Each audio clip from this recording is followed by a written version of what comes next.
देखिए क्वेश्चन कुछ इस तरह से है, 2017 was a particularly bad year for Python Enterprises, a Delhi-based company that operates in the north east, west, south, north east. तो 5 regions दिए हुए हैं यहाँ पे, है ना, और दिया हुआ है कि 2017 में पांचों रीजन्स में लॉस हुआ था। ठीक है। उसके बाद यहाँ कुछ मैथमेटिकल फार्मूलाज दिया हुआ है। पाई चार्ट 1 में दिया है सेल्स, ईच रीजन का परसेंटेज दिया है, फिर सेल्स में। पाई चार्ट 2 में दिया है एक्सपेंसेस, और फिर ईच रीजन का एक्सपेंसेस दिया है ना। प्रॉफिट होता है sales minus expenses obviously, loss होता है एक्सपेंसेस माइनस सेल्स, है ना, if expenses is more than sales. Percentage profit margin और लॉस परसेंटेज मार्जिन दोनों सेल्स के कंपैरिजन में कैलकुलेट की जाती है। ओके। अब देखो, ये लाइन बहुत इंपॉर्टेंट है कि पांचों रीजन्स में लॉस हुआ था 2017 में। अगर हम क्वेश्चन नंबर 13 को देखें, अभी हमको पता नहीं कि टोटल सेल्स कितना था और टोटल एक्सपेंडिचर कितना था, तो हमने उसको एक्स और वाई मान लिया। फिर मैंने नॉर्थ ईस्ट के लिए कैलकुलेट किया, है ना। नॉर्थ ईस्ट के लिए ये कैलकुलेट किया कि अगर सेल्स हमारा 10% दिया है टोटल का, तो सेल्स हो जाएगा 10% ऑफ एक्स, एक्सपेंसेस हो जाएगा 9% ऑफ वाई, दोनों पाई चार्ट से ये वैल्यूज आए।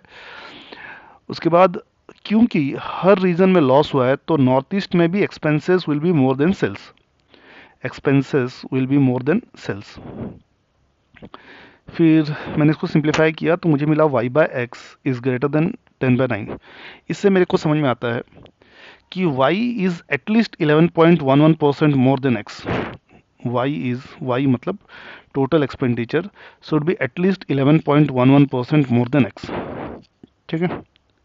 फिर मैंने नॉर्थ के लिए कैलकुलेट किया यही चीज़ सेम तरीके से, है ना। जो यहाँ पे हमने जो वर्किंग की है वही वर्किंग आप फिर से कर सकते हो। आपको मिलेगा कि y बाय एक्स जो है 30/28 आएगा, और फिर आप ये कंक्लूजन निकाल सकते हो कि y is at least 7.07% more then x।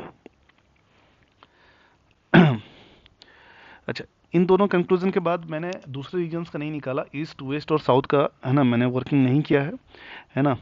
वहाँ पे अगर एक्सपेंसेस कम भी होता है, स्टिल ईस्ट, वेस्ट और south may face loss, because अब देखें तो परसेंटेज ईस्ट में सेल्स का 20% है और एक्सपेंसेस का 21% है।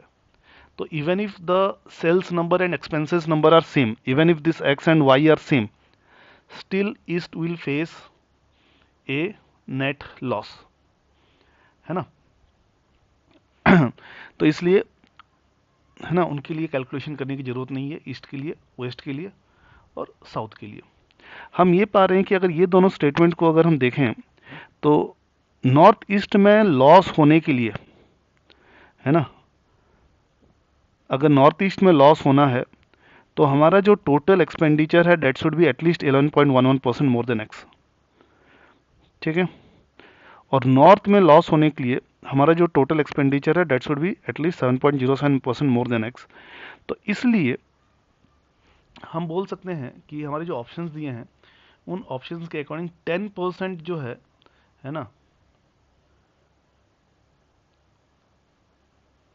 y कैनॉट बी, है ना, इससे हमारा ये कंक्लूजन निकलता है y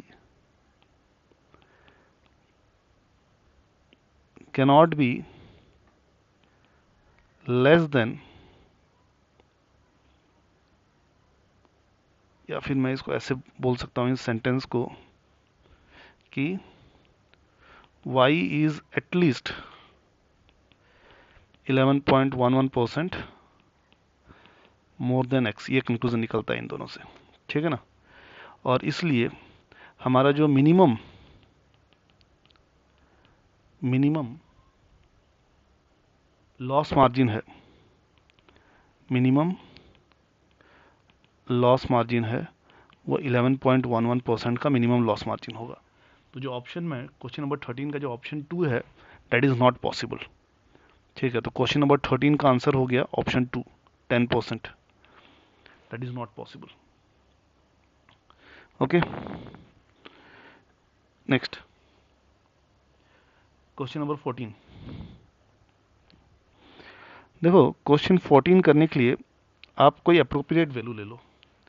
आप सेल्स को ले लो 100, और आप एक्सपेंसेस को ले लो 200। ठीक है, तो सबसे पहले नॉर्थ ईस्ट की बात करते हैं, है ना। नॉर्थ ईस्ट में अपना सेल कितना आएगा 10 और एक्सपेंसेस कितना आएगा 18।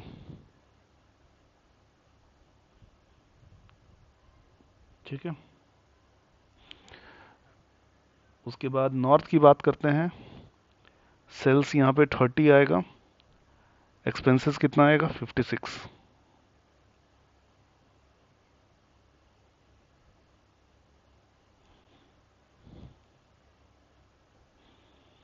ओके, फिर हम ईस्ट की बात करते हैं। ईस्ट में सेल्स आएगा 20, एक्सपेंसेस आएगा 42। वेस्ट की बात करें तो सेल्स 25 अगर आता है तो एक्सपेंसेस 50। ठीक है, साउथ की बात करें तो अगर ये 15 होगा तो ये 34 होगा। क्लियरली आप एक देख सकते हो यहाँ पे, है ना, यहाँ पे जो लॉस मार्जिन है मोर देन 100% है। यहाँ पे भी लॉस मार्जिन मोर देन 100% है। यहाँ पे इक्वल टू 100% है लॉस मार्जिन। ठीक है, यहाँ पे लॉस मार्जिन 80% है, और इसका अगर हम कैलकुलेशन करेंगे तो ये होगा 26/30 इंटू 100। ठीक है, तो दिस विल ऑब्वियसली भी मोर देन 80%। अगर आप इसको करोगे तो ये मोर देन 80% ही आएगा। ठीक है, इसका मैं कैलकुलेशन नहीं कर रहा हूँ, आप चाहो तो इसको कर सकते हो। 3.33 26 इंटू 3.33 अगर आप करोगे, है ना, तो मोर देन 80 ही आएगा। तो हमारे जो मिनिमम आ रहा है किस में आ रहा है, नॉर्थ ईस्ट में आ रहा है minimum. Okay, so question number 14 का आंसर हो गया नॉर्थ ईस्ट। ये नंबर मैंने जैसे 100 और 200 लेके किया था, आप कोई भी दो नंबर लेके करो, आपको यही मिनिमम मिलेगा आपको। ओके, नेक्स्ट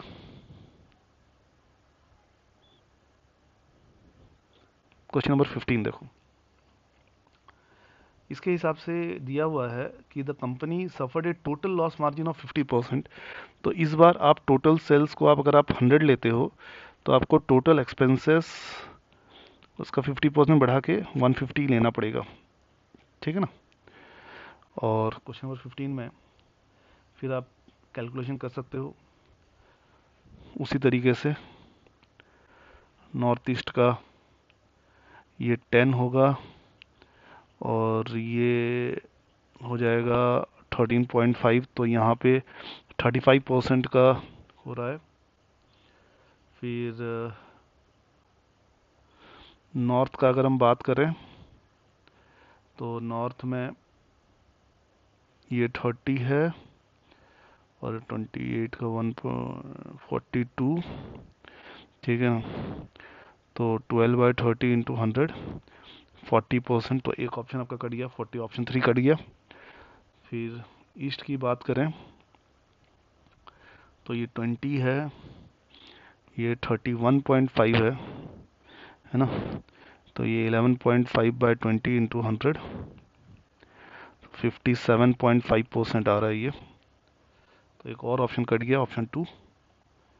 फिर वेस्ट की बात करें तो ये 25 है और ये है 37.5, तो ये तो 50% आएगा, है ना।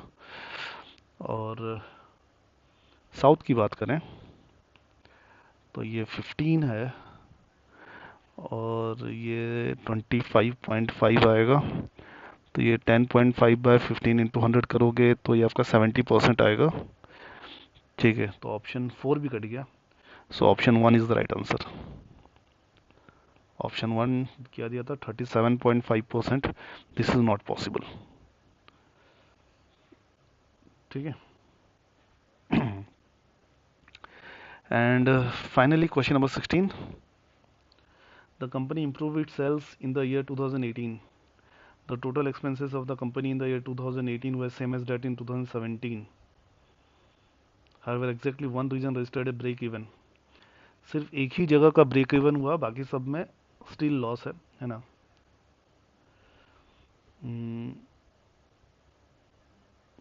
तो उसके हिसाब से एक्सपेंसेस स्टिल 150 लेंगे हम लोग। ठीक है। अच्छा, दिया हुआ है the percentage increase in the sales of the company in 2018 over the sales in 2000, what was the percentage increase. ये एज्यूम करने के लिए बोल रहा है कि percentage increase in sales in 2018 over 2017 was uniform across all the 5 regions. तो sales सबने बढ़ाया, हर रीजन ने, है ना, हर रीजन ने अपना सेल जो है सेम परसेंटेज से बढ़ाया, ऐसा लिखा हुआ है, हर रीजन ने अपना सेल को सेम परसेंटेज से बढ़ाया, और किसी एक रीजन का ही ब्रेक इवन हुआ है, बाकी किसी रीजन का ब्रेक इवन नहीं हुआ। ठीक है। अच्छा, एक्सपेंसेस के नंबर्स वही रहेंगे। अगर हम नॉर्थ ईस्ट की बात करें तो, है ना, नॉर्थ ईस्ट की बात करें तो नॉर्थ ईस्ट में 13.5, नॉर्थ में 42, ईस्ट में 31.5, 37.5, क्योंकि हमारा टोटल एक्सपेंसेस 150 है, तो यही नंबर्स रहेंगे हमारे, है ना, एक्सपेंसेस के। और एंड अगर हम सेल्स की बात करें तो all these numbers increased by a specific percentage, all these numbers increased by a specific ऐसा नहीं हुआ कि एक नंबर ज़्यादा परसेंटेज बढ़ा और दूसरा नंबर कम परसेंटेज बढ़ा, ऐसा नहीं हुआ, है ना। Every number increase by a particular percentage. इसके बाद किसी एक रीजन ने ब्रेक इवन किया, बाकी सब में लॉस है। अच्छा, आप देख सकते हो सबसे कम लॉस मार्जिन कहाँ पे था, नॉर्थ ईस्ट में था पहले भी, है ना। सबसे कम लॉस मार्जिन अगर नॉर्थ ईस्ट में था तो हम ये कह सकते हैं कि ब्रेक इवन किसने किया होगा, ब्रेक इवन नॉर्थ ईस्ट नहीं किया होगा, और कोई रीजन ब्रेक इवन कर नहीं सकता। ठीक है, क्योंकि अगर कोई दूसरा रीजन ब्रेक इवन करेगा तो इसका मतलब नॉर्थ ईस्ट प्रॉफिट में आ जाएगा, जो कि क्वेश्चन में नहीं दिया हुआ है। तो एक ही रीजन ने ब्रेक इवन किया होगा, वो नॉर्थ, क्योंकि यहाँ पे लॉस परसेंटेज सबसे कम था, लॉस मार्जिन सबसे कम था यहाँ पे, तो नॉर्थ ईस्ट ने ही ब्रेक इवन किया होगा। इसका मतलब ये है कि ये जो 10 है ना, ये 10 क्वेश्चन नंबर 16 में ये 10 बढ़ के कितना बन गया, 13.5। तो यहाँ पे परसेंटेज इंक्रीज कितना देखने को मिला, 35% इंक्रीज देखने को मिला। ध्यान रखिएगा इस बात को, है ना, 35% इंक्रीज यहाँ पे देखने को मिला। एंड क्योंकि यहाँ पे 35% इंक्रीज देखने को मिला, इसका मतलब हर जगह 35% इंक्रीज देखने को मिलेगा। ठीक है, एंड ओवरऑल भी कितना, 35% इंक्रीज देखने को मिले। And hence the answer for question number 16 is 35%. This is the answer for question number 16.